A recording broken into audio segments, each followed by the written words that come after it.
Friends అందరికి నమస్కారం అండి. ఇప్పుడే అందిన వార్త, డిఏ పిఆర్సీ వేతనాలపైన రాష్ట్ర ఉద్యోగులకు ముఖ్య ప్రకటన అంటూ లేటెస్ట్ అప్డేట్ రావడం జరిగిందండి. సో ఆ వివరాలు ఏంటనేది వీడియో రూపంలో తెలుసుకుందామండి. వీడియోని చివరి వరకు చూడండి, అర్థమవుతుందండి. ఇంకా ఎవరైనా సరే మన ఛానల్ సబ్స్క్రైబ్ చేయకుండా వీడియోస్ ఉన్నట్లయితే వెంటనే మన ఛానల్ సబ్స్క్రైబ్ చేసుకోండి. ప్రభుత్వం నుంచి వచ్చే లేటెస్ట్ అప్డేట్ అన్నీ కూడా అందరికంటే ముందుగానే అందించడం జరుగుతుంది.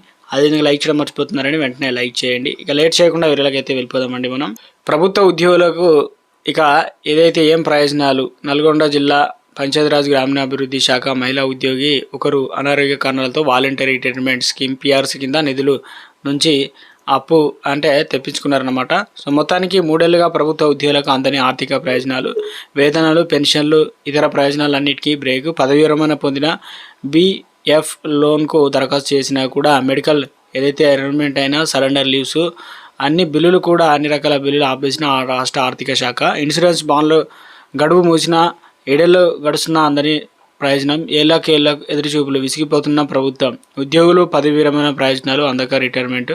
సో మొత్తం మీద అయితే ఈ రకంగా అయితే ఉందన్నమాట. ప్రభుత్వ ఉద్యోగుల అయినా ఏం ప్రయోజనం, ఎందుకంటే 2 ఏళ్లుగా ప్రభుత్వ ఉద్యోగులకు అందని ఆర్థిక ప్రయోజనాలు, వేతనాలు, పెన్షన్లు మినహా ఇతర ప్రయోజనాలన్నింటికీ బ్రేకు. అన్ని రకాల బిల్లులు కూడా ఆపేసిన రాష్ట్ర ప్రభుత్వం. సో రావాల్సినటువంటి పెండింగ్ బిల్లులు కావచ్చు, పిఆర్సీ ఇవన్నీ కూడా రావాల్సి అయితే ఉందన్నమాట. సో